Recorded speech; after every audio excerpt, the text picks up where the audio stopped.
Son tiempos de mucha bendición, una palabra bastante desafiante, confrontadora, ¿cierto? Así que, ¿cuándo hicimos el ejercicio hoy día en la mañana? Amén, amén. Yo también hice mi ejercicio ahí, de rodillas y fue bastante bonito el tiempo que me compartir con los hermanos. Y bueno, siempre todas estas instancias que se nos dan para compartir con hermanos, ¿cierto?, de otras iglesias de Dios, en estos eventos digitales, regionales, son tiempos para edificarnos, para ser bendecidos, para crecer, para tener comunión. Entonces hay que aprovechar esta instancia. No se da todos los días. Cuando se dan hay que aprovecharla. Así que fue un tiempo muy bendecido allá en la iglesia de Dios, el Parrón. Bien, eso es una manera de preámbulo. Abra su Biblia, mi querido hermano, en el Evangelio de Marcos, capítulo 13. Evangelio de Marcos, capítulo 13. Hoy día vamos a hablar sobre las señales de la segunda venida de Cristo. Amén. Así que vamos a orar. Mientras usted busca ahí la palabra, oramos al Señor. Padre, te damos gracias por este tiempo que podemos orar, podemos cantar alabanzas, podemos aprender de su palabra. Bendice, Dios mío, este tiempo. Abre nuestra mente, nuestro corazón, nuestro entendimiento para recibir esta palabra y que con su ayuda la podamos comprender y poner por obra, Dios mío. Padre, te damos gracias que nos podemos reunir, congregar, Señor, para buscar tu rostro, tu presencia cada día, en el nombre poderoso de Jesús. Amén y amén.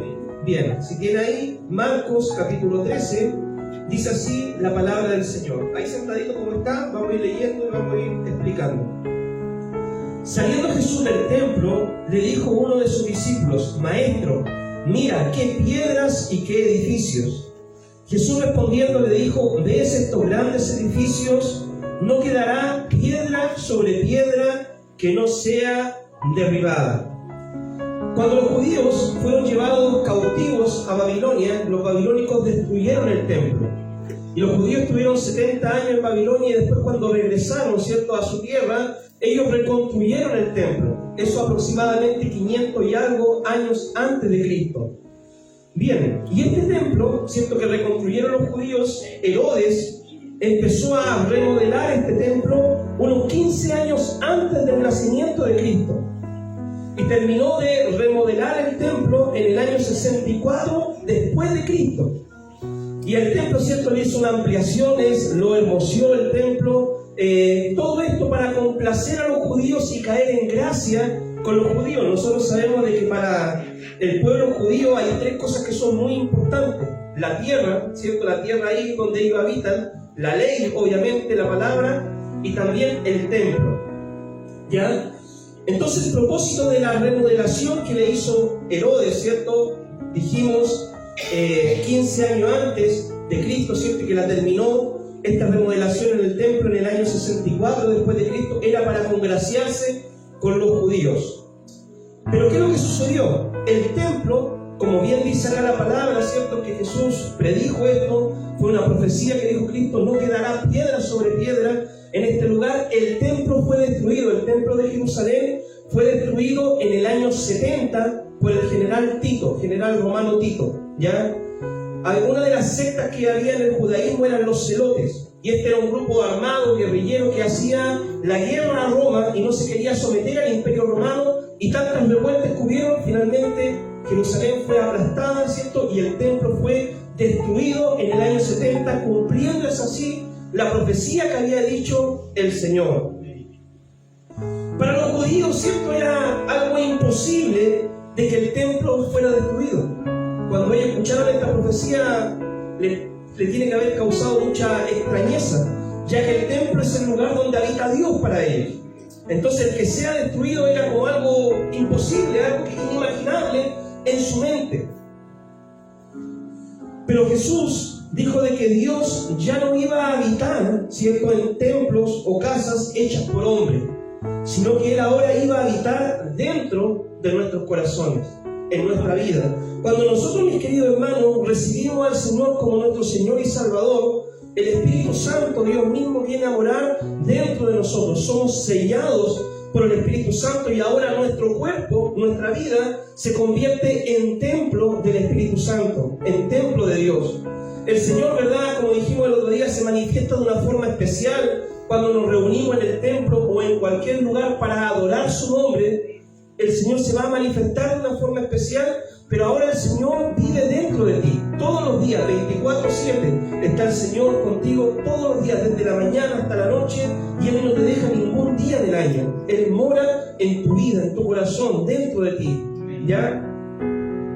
Y es por eso que nosotros debemos poner cuidado, ¿cierto?, en cómo tenemos nuestra relación con el Señor. Porque los judíos, para ellos era inimaginable de que ese templo fuera destruido. Pero el cuidado que nosotros debemos tener como iglesia y como personas es no romper la comunión con Dios. ¿Por qué ese templo fue destruido? Porque los judíos se habían apartado del propósito y del plan del Señor. Ellos rechazaron al Mesías, no quisieron oír el Evangelio y finalmente fueron endurecidos, ¿cierto? Y finalmente fueron desechados. Hasta que entrara, dice la Biblia, la plenitud de los gentiles, y después en la tribulación Dios va a volver a tratar con el pueblo de Israel, dice la epístola de Romanos, ¿cierto? Y también el libro de Apocalipsis. ¿Cuáles son los ejemplos de esto, mis queridos hermanos? Por ejemplo, nosotros en la Biblia encontramos personas que caminaron en un tiempo en comunión con Dios, pero después por su pecado fueron desechados. Ejemplo de esto es, por ejemplo, la vida de Sansón. Dice la Biblia que Sansón era un hombre fuerte, ¿cierto?, de pelo largo, porque tenía voto nazareno y que caminaba en comunión con Dios y hacía muchas proezas en nombre del Señor, pero él poco a poco se fue desviando de los mandamientos del Señor, y finalmente ya cuando fue rapado, ¿cierto?, cuando contó su secreto y todo el tema, dice de que él dijo: me voy a librar como las veces anteriores, pero no sabía que Jehová se había apartado de él.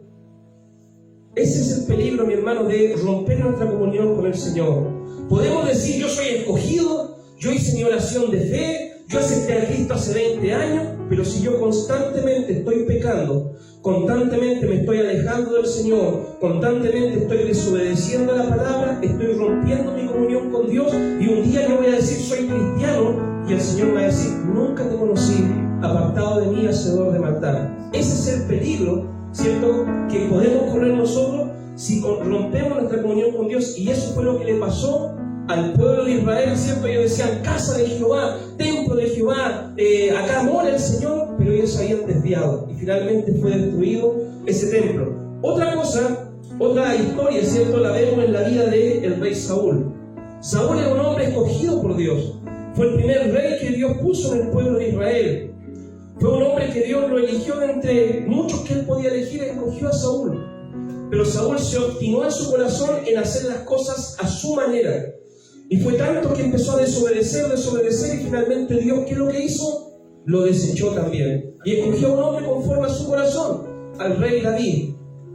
Y otro ejemplo que nosotros podemos ver es la iglesia de la Odisea. Si usted se acuerda de la historia, ¿cierto?, ¿qué es lo que está haciendo Jesús en la iglesia de la Odisea? Jesús no está dentro de la iglesia. Dice: yo estoy a la puerta y llamo.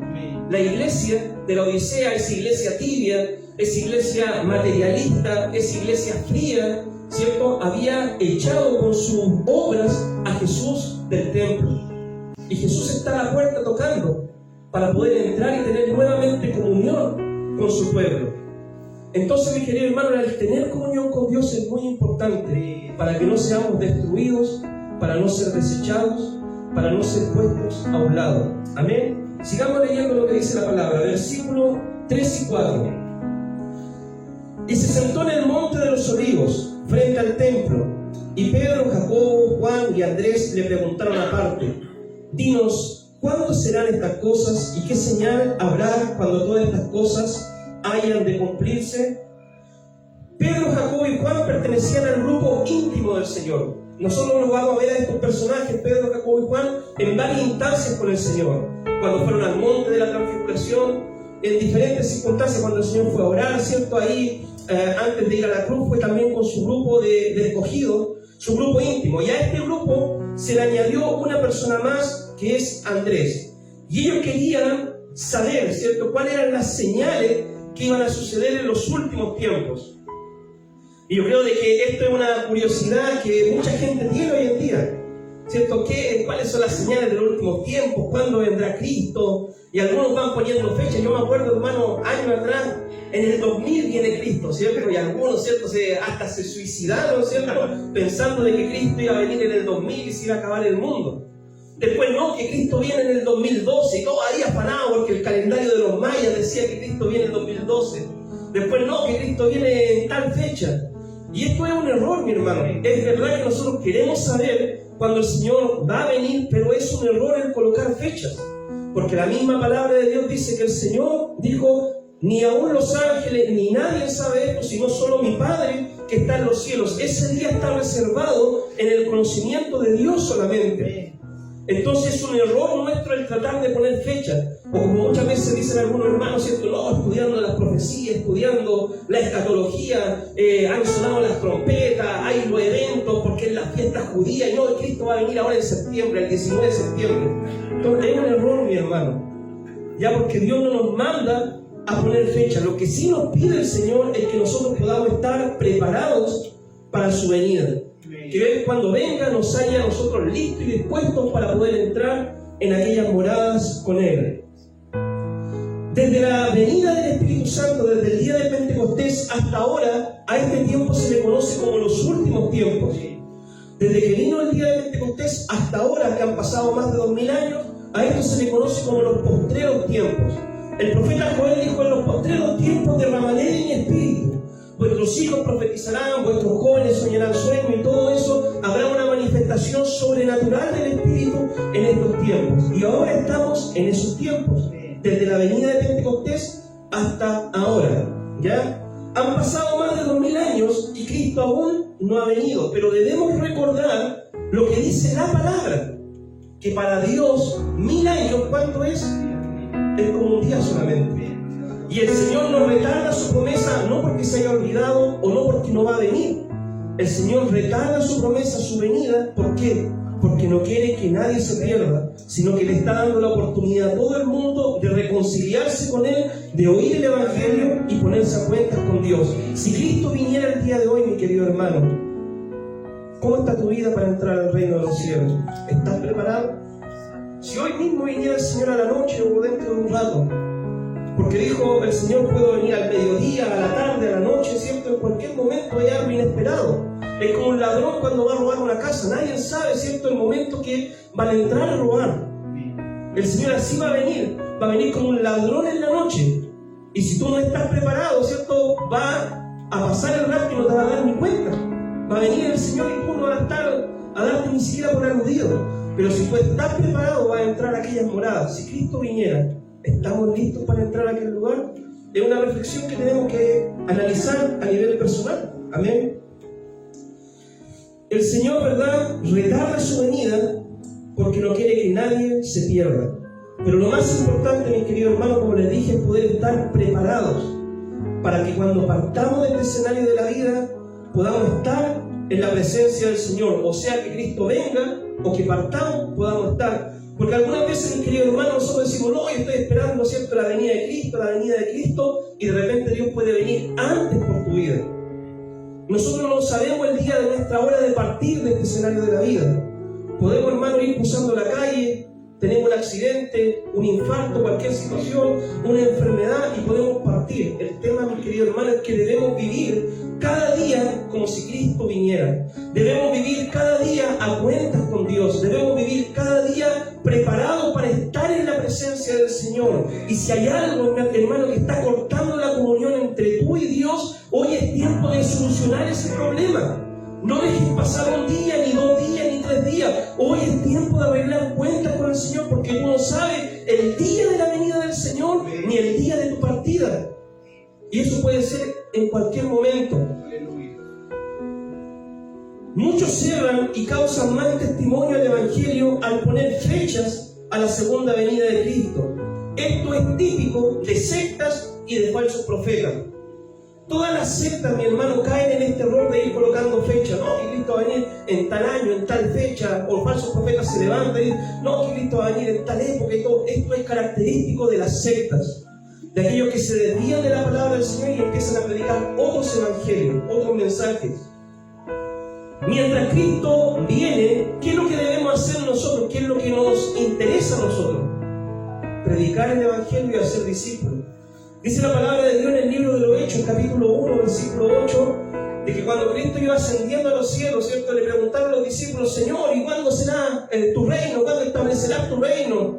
Y el Señor les dijo: mira, a ustedes no les corresponde saber los tiempos, ni las sazones, ni nada de esto, sino que recibiréis poder. Y una cosa tienen que hacer: ir y predicar el Evangelio en el poder del Espíritu. Eso les corresponde hacer a ustedes. No saber los tiempos, ni estar ahí pendientes, ¿cierto?, de los tiempos, de que cuando la luna se pone roja y todo el sistema, ¿cierto? Sino que vayan y prediquen solamente, para que la mayor cantidad de almas se salven. Debemos vivir, como dijimos, si Cristo viniera hoy, sin descuidar también nuestras responsabilidades, como el trabajo y la familia. ¿Cuál es el error que cometió la iglesia primera en esos años? Como Cristo dijo: yo vengo en breve, vengo pronto, pero para el Señor 1000 años, ¿cierto?, como un día. ¿Qué es lo que hacían muchos hermanos? Y eso nosotros lo podemos ver en la epístola de Tesalonicenses. Los hermanos dijeron: como Cristo viene, ¿para qué vamos a estudiar? Como Cristo viene, ¿para qué vamos a trabajar? Como Cristo viene, ¿para qué nos vamos a preocupar de casarnos, de tener nuestra familia? Como Cristo ya viene en breve, puede venir mañana, decían ellos. Y muchos dejaban de trabajar, dejaban de prepararse para la vida, dejaban de tener una familia, y empezaron a pasar los días y Cristo no venía. Entonces, este era un error que cometió la iglesia primera, y Pablo tiene que escribir la epístola de Tesalonicenses y decirle: hermanos, tienen que trabajar. O sea, Cristo puede venir en cualquier minuto, pero tú tienes que hacer tu vida normal. Todos los días, hermanos, tenemos que levantarnos, ir a trabajar, desarrollarnos como personas, tener nuestra familia. Tenemos que hacer nuestra vida normal, ¿ya? Pero sí estar preparados por si Cristo viniera. Y este es un error que cometió la iglesia muchos años atrás. Yo me acuerdo cuando uno era más joven y que había empezado los caminos del Señor, y esto venía ya de tiempo atrás, a nosotros nos decían: ¿y para qué va a ir a la universidad? ¿Para qué va a ir al instituto? ¿Para qué va a ir a estudiar? ¿Para qué va a sacar una carrera? ¿Para qué? Si Cristo ya viene, si hay que dedicarse al Evangelio y predicar. Sí, pero en este mundo, planeta Tierra, todo se compra con cash. ¿Sí o no? Claro, y no es lo mismo, mi hermano, tener un trabajo muchas veces sacrificado, ¿cierto? Donde te pagan, claro, tu dinero y todo, pero uno queda maltratado y todo, y quizás haber estudiado y tener una profesión que a uno lo pueda ayudar a salir adelante y tener un mejor porvenir mientras Cristo viene. ¿Ya? Así que este era un error que cometía la iglesia en ese tiempo, pero gracias a Dios en estos últimos años, mis queridos hermanos, esto se ha ido remediando, y hoy ya tenemos mucha gente profesional dentro de la iglesia, mucha gente que ha sacado sus carreras, sus títulos, y han entendido de que su carrera es una plataforma que Dios le abre para poder predicar el Evangelio en aquellos lugares. Amén. Bien, sigamos leyendo la palabra del Señor. Versículo 5 dice: Jesús respondiendo les comenzó a decir: mirad que nadie los engañe, porque vendrán muchos en mi nombre diciendo: yo soy el Cristo, y engañarán a muchos. Mas cuando oigáis de guerra y rumores de guerra, no os turbéis, porque es necesario que suceda así, pero aún no es el fin. Porque se levantará nación contra nación, reino contra reino, y habrá terremotos en muchos lugares, hambres y alborotos, principio de dolores son estos. Pero mirad por vosotros mismos, porque os entregarán a los concilios, y en la sinagoga os azotarán, y delante de los gobernadores y de reyes os llevarán por causa de mí para testimonio a ellos. Y es necesario que el Evangelio sea predicado antes a todas las naciones. Pero cuando os trajeren para entregaros, no os preocupéis por lo que habéis de decir, ni penséis, sino lo que os fuere dado en aquella hora, eso hablad. Porque no sois vosotros los que habláis, sino el Espíritu Santo. Y el hermano entregará a la muerte al hermano, y el padre al hijo, y se levantarán los hijos contra los padres y los matarán. Y seréis aborrecidos de todos por causa de mi nombre, mas el que persevera hasta el fin será salvo. Pero cuando veáis la abominación desoladora de la que habló el profeta Daniel, puesta donde no debe estar, el que lee entienda, entonces los que estén en Judea huyan a los montes, y el que esté en la azotea no descienda a la casa, ni entre para tomar algo de su casa, y el que esté en el campo no vuelva atrás a tomar su capa. Mas hay de las que estén encintas y de las que críen en aquellos días. Orad que vuestra huida no sea en invierno, porque aquellos días serán de tribulación, cual nunca ha habido desde el principio de la creación que Dios creó hasta este tiempo, ni la habrá. Y si el Señor no hubiese acortado aquellos días, nadie sería salvo, mas por causa de los escogidos que Él escogió, acortó aquellos días. Entonces, si alguno os dijere, mirad, aquí está el Cristo, o mirad, aquí está, no le creáis, porque se levantarán falsos cristos y falsos profetas, y harán señales y prodigios, y engañarán, si fuere posible, aún a los escogidos. Mirad vosotros, más vosotros mirad, os lo he dicho todo antes. Amén. Acá el Señor, en este discurso que le explica a los discípulos, ¿cierto?, cuándo iba a hacer las señales de su venida, le dice varias cosas importantes. Por ejemplo, le dice de que se van a levantar falsos cristos. Cada cierto tiempo nosotros vemos que se levantan personas diciendo que son el Cristo, ¿ya? Y lo más curioso de todo esto es que tienen seguidores y gente que sigue a estos personajes ciegamente. Hace un tiempo atrás, ¿cierto?, había uno que decía que era el anticristo, de hecho, y se grababa el 666 y falleció, y después salió la mujer diciendo de que ella era también la reencarnación del Cristo y todo el tema.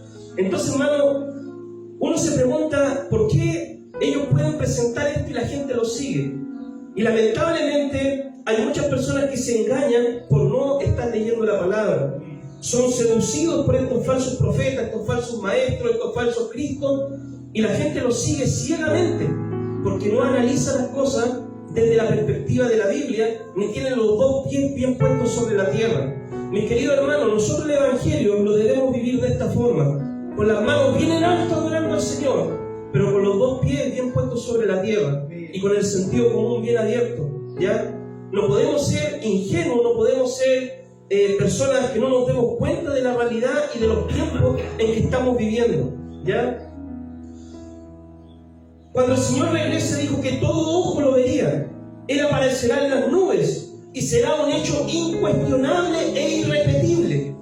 Hermano, cuando Cristo venga, no le van a decir está allá en África, ni está en la India, ni está en Rusia, ni en Estados Unidos apareció, no. Cuando Cristo venga, usted lo va a ver en las nubes y va a ser un hecho incuestionable. Yo no sé cómo va a ser eso porque todavía no sucede, pero quizás, no sé, puede que el Señor esté ahí durante un tiempo y que 24 horas, ¿cierto? Porque todo ojo lo va a ver y va a ser algo llamativo, algo a nivel mundial, y toda la gente va a decir ahí está Dios, ahí está Jesús, pero va a ser algo incuestionable, va a ser algo que no va a quedar duda de su venida, ¿ya? Todo ojo lo va a ver. El Señor dice de que antes de su venida habrá guerras, rumores de guerras. El mundo, mis queridos hermanos, ha sufrido guerras a lo largo de la historia. Durante el periodo del Imperio Romano, ¿cierto? El Imperio Romano logró conservar la paz durante cierto tiempo, pero después han habido guerras y guerras religiosas y diferentes tipos de guerras. Por ejemplo, la historia está registrado dos guerras: la Primera Guerra Mundial en 1914 y la Segunda Guerra Mundial en 1939. ¿Ya? Dos guerras mundiales. Hoy en la actualidad, ¿cierto?, está viviendo Rusia con Ucrania, su guerra, con sus aliados también. Y también hay otro tipo de guerra en la actualidad, que es la guerra comercial, que es una guerra quizás sin armas, pero es una guerra de dinero, ¿cierto?, de comercio. Entonces el mundo ha estado en guerra, rumores de guerra desde siempre. Habrá terremotos, hambres, alborotos, todo esto es principio de dolores. 720 a 810 millones de personas sufren de hambre, ¿cierto?, en la actualidad según la ONU. Habrá persecución. La iglesia, mis queridos hermanos, fue perseguida durante los 3 primeros siglos hasta que Constantino unió a la iglesia con el Estado. Pero hoy en la actualidad hay países que a ti te matan por predicar el Evangelio, te meten preso por predicar la palabra, te quitan tus casas, tus propiedades, todo, ¿cierto?, por causa de Cristo. Hoy en la actualidad sucede eso en algunos países del mundo. Dentro de los países que más difícil ser cristiano está Pakistán, Irán, Corea del Norte, China, la India, países musulmanes, Sudán. Entonces, hermano, es difícil ser cristiano en algunos países del mundo. Habrá persecución. La iglesia, ¿cierto?, como dijimos, ha sido perseguida y hoy en la actualidad también pasa. Pero dice de que Dios colocará palabras en nuestra boca para poder testificar. ¿cierto? Y acá que se entienda, mis queridos hermanos, cuando por ejemplo Pablo era puesto preso, ¿cierto?, por predicar el Evangelio, Dios colocaba palabras en la boca de Pablo y él podía dar testimonio ante reyes, gobernadores, y era parte de su ministerio que Dios le había hablado antes. Ahora nosotros no podemos tener la excusa y decir, Dios va a colocar palabras en mi boca, ¿cierto? Así que yo no voy a leer la Biblia, no voy a estudiar ningún libro, porque yo donde vaya Dios va a colocar palabras en mi boca, como antiguamente pasaba en las iglesias pentecostales, ¿se acuerdan? Que usted tomaba la Biblia nomás y donde saliera salió nomás, no preparaban los pastores los mensajes, no estudiaban, no pasaba nada de eso. No, actualmente no vamos. Dios va a colocar palabras en tu boca, ¿por qué? Porque tú has estudiado la palabra y Dios te va a recordar la palabra que tú estudiaste. Y algunos pueden decir, es que yo no me acuerdo de nada de lo que leo, pero Dios te la va a recordar la palabra, hermano. En el momento preciso que tú la necesites, Dios te la va a traer y va a aconsejar y va a hablar de acuerdo a la palabra. Pero Dios te va a recordar la palabra que está escrita. Por eso es importante leer la Biblia, porque Dios no te va a decir algún consejo que no tenga una base, un sustento bíblico. Dios te va a recordar sus palabras. El Espíritu Santo recuerda la palabra de Dios, la palabra de Cristo. Ya, por eso estudie su Biblia. Así que no diga de que el Espíritu le va a colocar palabras nomás y no lee la Biblia nunca. No, hay que leer la Biblia. Dice Cristo que habrán falsos profetas. En la actualidad, mis queridos hermanos, hay falsos evangelios, falsos ministros del evangelio. Personas, ¿cierto?, que predican cosas que van en contra de la palabra del Señor. Personas, ¿cierto?, que no obedecen a la Biblia, que engañan a muchos. Y hermanos, pueden tener señales, pueden tener milagros, pero esto no es sinónimo de que sean ministros del evangelio. El enemigo aún puede hacer eso. ¿O acaso no fue eso lo que hizo cuando Moisés, Dios le dijo, mira, preséntate delante de Faraón y todo el tema, y tira tu vara, ¿cierto? Y ahí fue Moisés, ¿cierto?, con toda su unción, ¿verdad? Y fue con su vara ahí, y dijo, va a dejar ir libre a mi pueblo. Pero ¿qué señal muestra?, dijo Faraón. Y va y tira su varita, ¿cierto?, y se hace una culebra. Y Faraón manda a llamar a sus magos, ¿cierto?, y los magos van y tiran sus varas y se hace culebra igual. El enemigo, mi querido hermano, es engañador.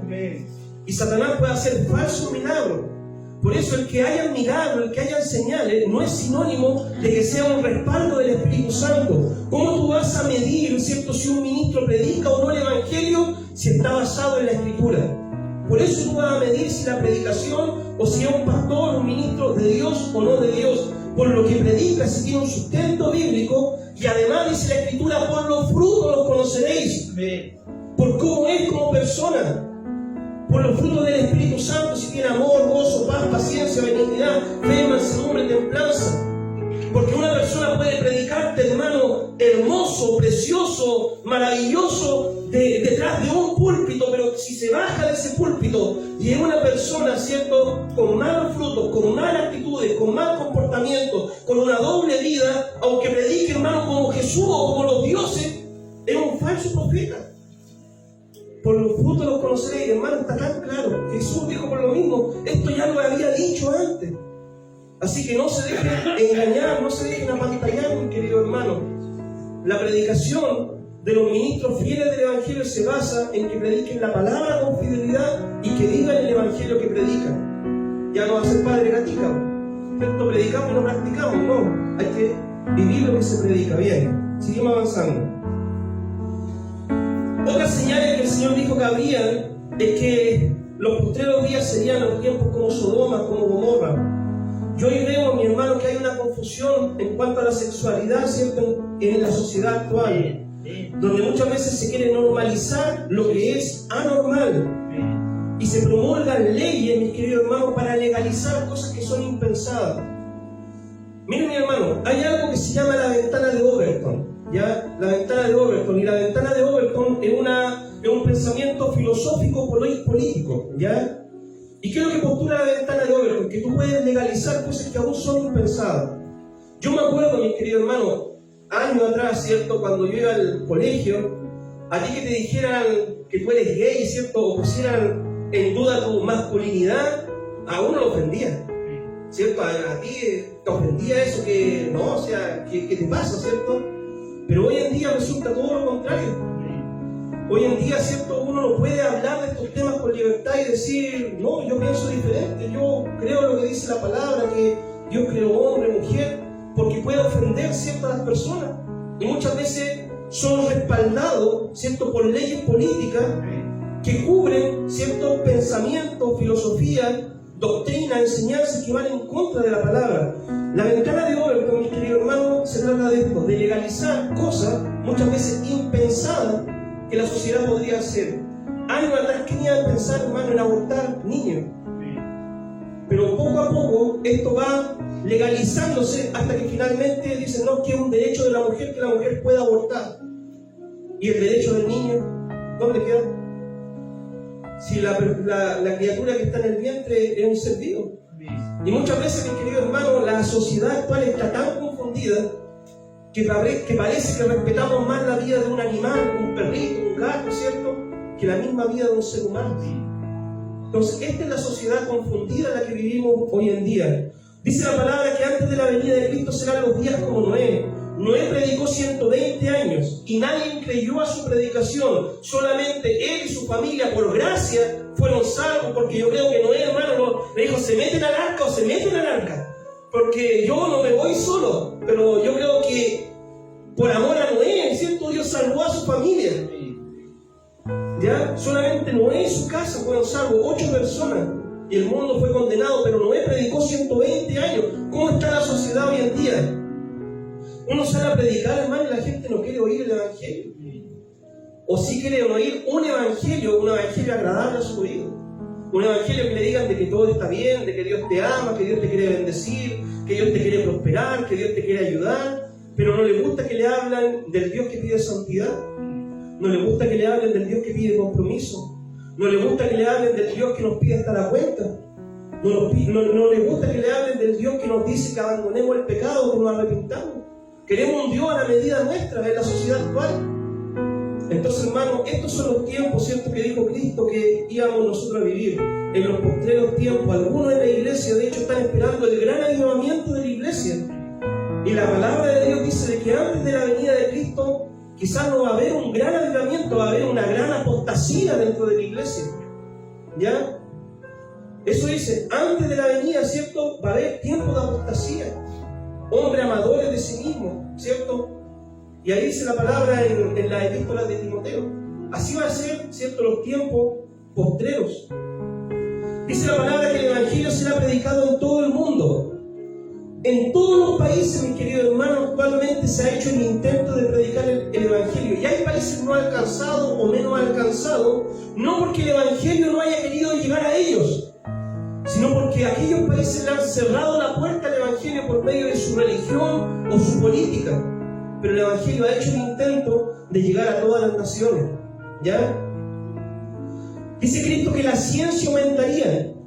Una señal de los postreros tiempos, desde que empezó, hermano, la revolución científica, ¿cierto?, hace hartos años atrás, hoy la ciencia ha aumentado. Imagínense que hoy tenemos inteligencia artificial, ¿cierto? Antes usted, para hacer los trabajos del colegio, ¿qué es lo que hacía? Buscaba en Icarito, ¿cierto? Icarito, y buscaba en los libros, ¿cierto?, en la enciclopedia Océano. Ahora usted tiene ChatGPT, ¿cierto?, le pone ahí qué es lo que es esto, ChatGPT, y el chat le dice al tiro, inteligencia artificial, lo que es.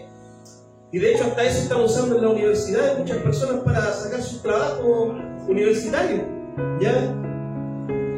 Hoy en día contamos con misiones en la Luna, en Marte, en robótica, en la medicina, comunicación por videollamada, mensaje, mensaje de texto. Contamos con más medicamentos, más tratamientos médicos. Hermano, la ciencia ha aumentado, pero de forma tremenda. Y estas son señales de la venida de Cristo. ¿Ya? Todo esto anuncia el pronto regreso del Señor. Pero como les dije, mis queridos hermanos, lo más importante es que podamos estar preparados para aquel día, que no nos tome por sorpresa. Veamos la última parte, versículo 24. Pero en aquellos días, después de aquella tribulación, el sol se oscurecerá y la luna no dará su resplandor, y las estrellas caerán del cielo, y las potencias que están en los cielos serán conmovidas. Entonces verán al Hijo del Hombre, que vendrá en las nubes con gran poder y gloria, y entonces enviará a sus ángeles y juntará a sus escogidos de los 4 vientos, desde el extremo de la tierra hasta el extremo del cielo. De la higuera aprended la parábola. Cuando ya su rama está tierna, brotan las hojas, sabéis que el verano está cerca. Así también vosotros, cuando veáis que suceden estas cosas, conoced que está cerca, a las puertas. De cierto os digo que no pasará esta generación hasta que todo esto acontezca. El cielo y la tierra pasarán, pero mis palabras no pasarán. Pero de aquel día y de aquella hora nadie sabe, ni aun los ángeles que están en el cielo, ni el Hijo, sino el Padre. Mirad, velad y orad, porque no sabéis cuándo será el tiempo. Es como el hombre que yéndose lejos dejó su casa y dio autoridad a sus siervos y a cada uno su obra, y al portero mandó que velase. Velad pues, porque no sabéis cuándo vendrá el Señor de la casa, si al anochecer, si a la medianoche, si al canto del gallo o a la mañana, para que cuando venga de repente no os halle durmiendo. Y lo que a vosotros digo, a todos los digo, velad. Amén. La Biblia, mi hermano, cuando habla de la venida del Señor, ¿cierto? Muchas veces tenemos que entender de que muestra un panorama de forma general. Pero hay eventos, ¿cierto?, que están de una forma más detallada y que los podemos entender mejor cuando analizamos varios textos bíblicos, ¿ya? Y el libro por excelencia que nos muestra cómo va a ser la venida del Señor, ¿cuál libro es? El libro de Apocalipsis, ¿cierto? Entonces ahí nos muestra el libro de Apocalipsis cómo va a ser la venida del Señor. Muchas veces los profetas, ¿cierto?, o Cristo mismo cuando habló mostró un panorama general. Pero el libro de Apocalipsis nos muestra cómo sucederá la venida del Señor. Nosotros creemos, ¿cierto?, de que va a venir un arrebatamiento, el rapto de la iglesia. ¿Usted ha escuchado eso, cierto? El rapto, el arrebatamiento, ¿sí? No es que mandaron al hermano a comprar y después no volvió, no. Un rapto donde todos los cristianos, ¿cierto?, que estemos preparados, vamos a ser arrebatados y vamos a estar con el Señor. Los muertos en Cristo resucitarán primero, y allí se inicia un periodo de tribulación acá en la tierra, donde se levantará el anticristo, ¿cierto?, con un gobierno donde controlará la moneda, la política y la religión. El pueblo de Israel serán testigos en ese tiempo de la predicación de la palabra, se levantarán los dos testigos, y todo eso que usted puede leer detenidamente en el libro de Apocalipsis. Ya Apocalipsis nos habla sobre cómo será ese tiempo, ¿cierto? En la tribulación va a ser un tiempo de enfermedad, de hambre, de plagas, de guerras, de violencia, de persecuciones. Usted lo puede ver en los 7 sellos, ¿cierto? En los caballos también del Apocalipsis que aparecen, que va un periodo, ¿cierto?, de prueba, más pruebas y más pruebas, hasta que finalmente culmine con la venida del Señor, con sus ángeles y con sus santos, ¿ya? Con nosotros a poder reinar con el Señor acá sobre la tierra. Todo esto terminará, ¿cierto?, como dije, cuando Cristo venga a reinar junto a nosotros acá en la tierra. A veces, mis queridos hermanos, es un poco complejo hablar de estos temas, ¿ya? Es un poco complejo porque se pueden interpretar de diferentes formas, o hay diferentes conceptos en cuanto a esto, pero lo importante que usted tiene que saber es lo siguiente: todos los pormenores de la segunda venida de Cristo quizás nosotros no los vamos a conocer en detalle, a plenitud, porque aún no suceden, ¿cierto? Y quizás podemos estar equivocados, ¿cierto?, en algún detalle, en algún pormenor, pero lo fundamental es lo siguiente: lo fundamental es que Cristo viene. Eso es fundamental. Que Cristo viene y que Cristo va a reinar por siempre, por los siglos de los siglos. Amén. Y Cristo quiere reinar con usted. Y para que usted esté en ese reino del Señor, usted debe estar preparado para entrar a aquel lugar que el Señor fue a preparar para nosotros. Amén. ¿Qué aplicaciones sacamos de esta palabra? Hermano, el pecado corta la comunión con Dios. Por eso, si hay algo que nos está separando del Señor, debemos hacer los ajustes necesarios para poder estar preparados para la venida del Señor y no ser desechados cuando Cristo venga. La venida del Señor sucederá en un día, cierto que nadie lo sabe, pero como le dije, le vuelvo a repetir, lo más importante es estar preparado, estar a cuenta con el Señor. Amén. Tener una vida en orden con Dios, para que cuando Cristo venga, usted le diga: amén, Señor, heme aquí. Y usted se vaya con el Señor, no va a ser como el hermano, ¿cierto?, que dice: no, cuando venga Cristo yo me voy, aunque sea agarrado del cordón del zapato, mi hermano, pero yo me voy. No, hermano, hay que estar a cuenta para uno entrar bien con el Señor. Amén. Jesús nos dejó muchas señales de su venida y nos pidió solamente estar alerta, estar velando. El Señor no tarda su promesa, sino que nos da el tiempo para que no nos perdamos. Amén. El Señor, mi querido hermano, puede venir ahora si quiere. Ahora, en este mismo instante. Pero muchas veces Él no lo va a hacer porque aún falta gente, falta familia, faltan vecinos que les prediquemos para que cuando Él venga ellos puedan, ¿cierto?, gozarse con esta salvación que Él tiene preparada. Amén. Que Dios les bendiga y esta es la enseñanza del día de hoy. Oramos, Señor. Padre, te damos gracias, Señor. Tú hoy nos recuerdas de tu segunda venida, Señor. Tú nos dijiste, Dios mío, cuáles iban a ser las señales de estos postreros tiempos, Señor, que habría guerras, rumores de guerra, habrían falsos cristos, falsos profetas, Señor, habría confusión en el mundo, Dios mío, habría indiferencia muchas veces hacia las cosas tuyas, Señor, Padre, pero tú nos pediste una cosa, Dios mío, que estemos velando, Dios mío, que perseveremos hasta el fin, porque el que persevera hasta el fin va a ser salvo. Señor, si hay cosas que ajustar en nuestra vida, ayúdanos, Dios mío, a poder buscar la comunión contigo, a ordenar nuestras vidas, nuestros caminos, de acuerdo a tu palabra y tu voluntad, para que cuando tú vengas, Señor, por tu iglesia, por tu pueblo, nosotros podamos irnos a gozar aquellas moradas que tú fuiste a preparar. Te damos gracias, Señor, por este tiempo de enseñanza, en el nombre de Jesús. Amén y amén. Que Dios les bendiga, mi hermano.